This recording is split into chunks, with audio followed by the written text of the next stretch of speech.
Bonjour à toutes et à tous, j'espère que vous allez bien. Je suis le frère Maxime et je viens encore cet après-midi pour partager avec nous une histoire du Seigneur Jésus-Christ que j'aime beaucoup et je crois que cette histoire qui, par la grâce de Dieu, va vous permettre de vous rapprocher du Seigneur ou encore d'ouvrir votre cœur à Jésus-Christ et de lui permettre d'accomplir pleinement sa volonté au travers de votre vie par la puissance du Saint-Esprit. Alors, sans plus tarder, l'histoire du Seigneur se trouve dans l'évangile de Jean au chapitre 6 à partir du verset 1er.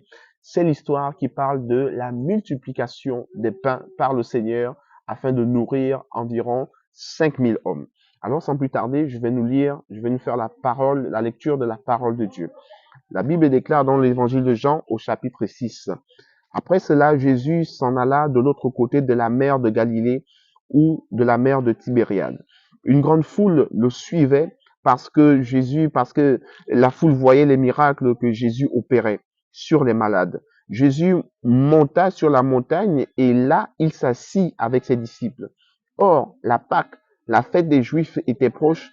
Ayant levé les yeux, Jésus, voyant une grande foule, venait à lui. Jésus dit à Philippe, où achèterons-nous des pains pour que ces gens aient à manger?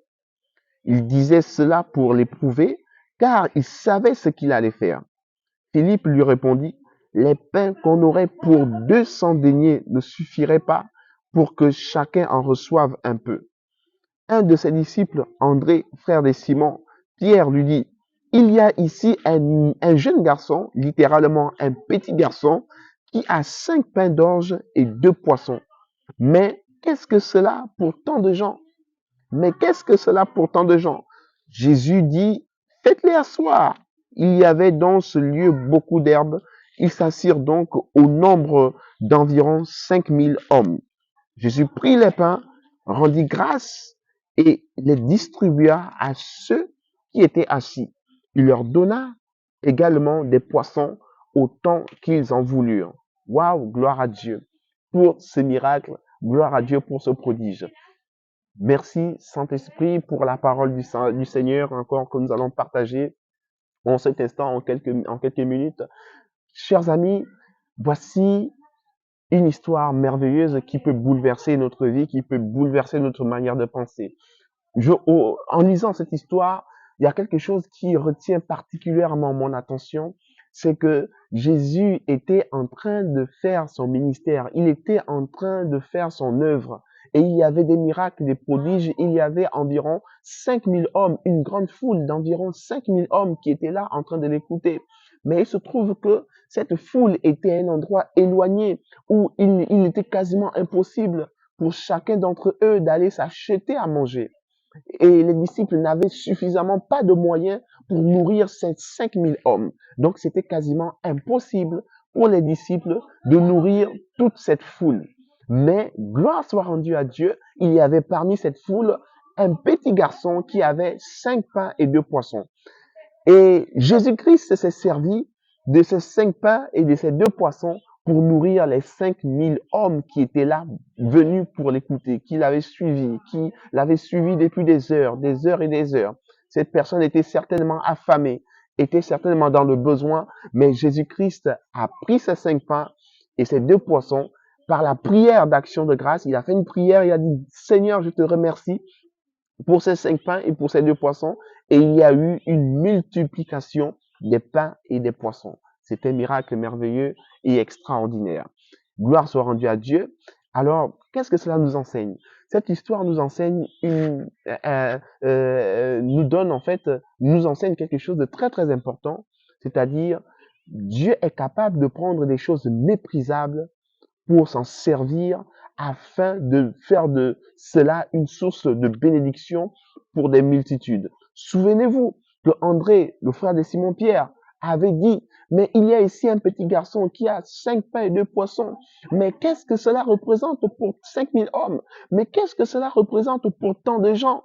Jésus avait dit, tu ne sais pas à qui tu parles parce que je suis le Dieu qui prend des choses viles, méprisables, négligeables, des choses que le monde néglige, des choses faibles de ce monde, afin de confondre les fortes, des choses méprisables que ce monde ne considère pas. Je prends ces choses-là pour en faire des grandes choses. Alléluia, par le Saint-Esprit. Donc Jésus a pris ces 5 pains et ces 2 poissons et il les a multipliés au point de nourrir ces 5000 hommes. Gloire soit rendue à Dieu. Ce qui nous est enseigné ici, c'est que votre vie semble être misérable. Votre vie semble être ne pas accomplir le but pour lequel Dieu vous a envoyé sur cette terre. Il est certainement probable que vous vous posiez la question, mais à quoi sert ma vie? Est-ce que ma vie se résume aux activités que j'accomplis dans mon quotidien? Je vais au travail, j'ai ma famille, j'ai une activité certainement religieuse, j'ai une certaine responsabilité. Est-ce que ma destinée se limite à ça? Alors, certainement, Dieu vous a révélé ce que vous devez faire, mais il se trouve que vous n'avez pas les moyens d'accomplir ce que Dieu vous demande de faire. Il y a une chose simplement que vous devez faire, c'est de mettre votre confiance en Dieu en remettant simplement le peu de choses que vous avez, la petite vie que vous avez aujourd'hui. Oui, faites comme moi, ma petite vie, je l'ai simplement mise entre les mains du Seigneur, car je sais que entre ses mains, ma vie va toucher des multitudes. Alors, vous aussi, le peu que vous avez, votre vie, mettez-la entre les mains du Seigneur et le Seigneur s'en servira pour faire de grandes choses dans votre famille, pour faire de grandes choses dans votre pays, dans votre quartier, dans la ville où vous vous trouvez, pour faire de grandes choses dans votre entreprise, pour faire de grandes choses dans votre entourage. Jésus-Christ veut faire de grandes choses, mais il a besoin d'un instrument. Il a besoin de toi, mon frère, ma sœur, mon ami. Il a besoin de toi pour faire de grandes choses sur cette terre.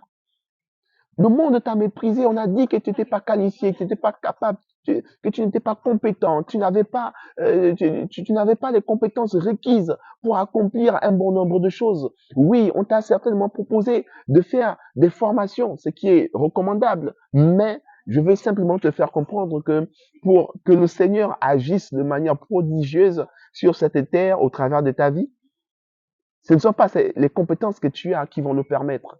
Il suffira simplement que tu mettes ta confiance dans le Seigneur Jésus-Christ. Il a dit, tout est possible à celui qui croit. Tout est possible à celui qui croit. Alors, crois-tu au Seigneur Jésus?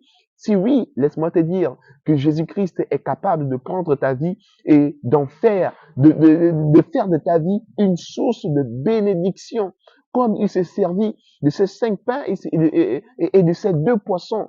Oui, pour nourrir 5000 hommes environ, il est capable de prendre ta vie que le monde considère comme misérable, que le monde considère comme insignifiante.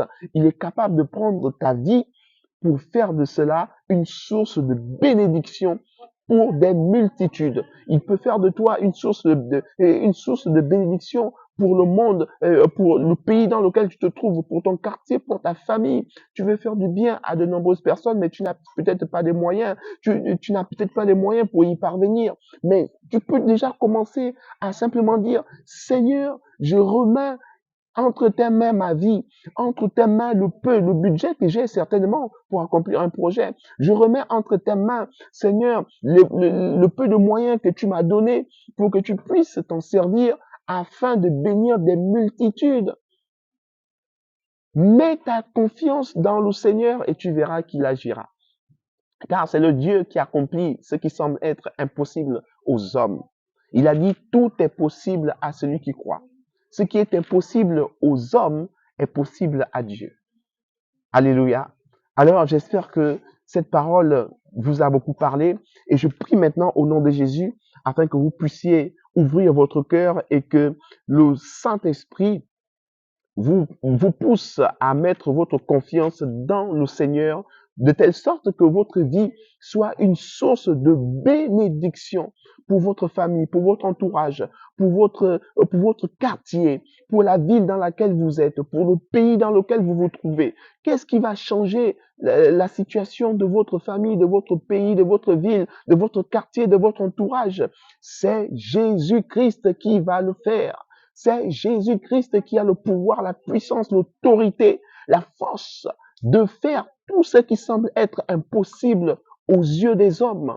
Oui, il n'était pas possible de nourrir 5000 hommes avec 5 poissons, avec 5 pains et 2 poissons. Mais Jésus-Christ a rendu cela possible en multipliant ces 5 pains et en multipliant ces 2 poissons. Alors, cher ami, je t'encourage, je te recommande d'ailleurs de donner ta vie à Jésus-Christ si tu ne l'as pas encore fait. Si tu ne connais pas Jésus, je t'invite simplement à dire, Seigneur Jésus, viens dans ma vie, viens dans ma vie. Ma vie ne sert à rien, elle est misérable. Le monde m'a rejeté. Le monde n'est que souffrance pénible, souffrance. Le monde est pénible. Je ne sais pas comment vivre dans ce monde. J'ai besoin de toi. Tu es celui qui a dit, n'ayez crainte car j'ai vaincu le monde. Malgré des tribulations, tu as vaincu le monde. Alors Seigneur, j'ai besoin de toi. J'ai besoin de ton soutien. Viens m'aider, viens m'encourager, viens me tenir par la main afin que les projets de paix que tu t'es formés sur moi puissent être manifestés, puissent être révélés.